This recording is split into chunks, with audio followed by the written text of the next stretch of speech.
как да се научите да медитирате и да се отпускате всекидневно.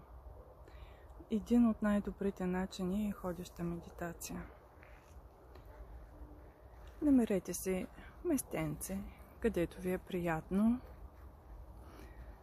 Първо се научете да чувате и да виждате, да осъзнавате всяка една секунда.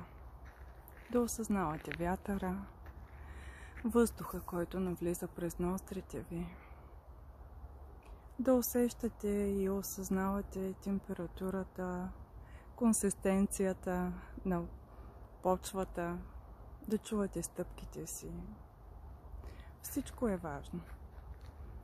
Бъдете спокойни и наблюдателни. Наблюдавайте всичко отвън. И ако дойде някоя мисъл, бавничко върнете осъзнаването към диханието.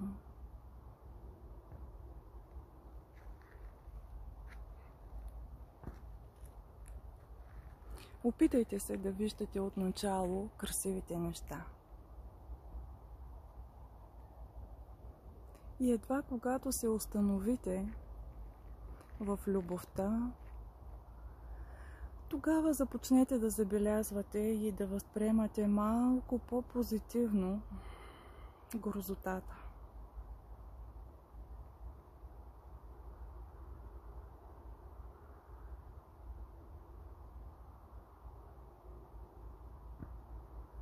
Това може да го правите всеки ден, по всяко време, навсякъде.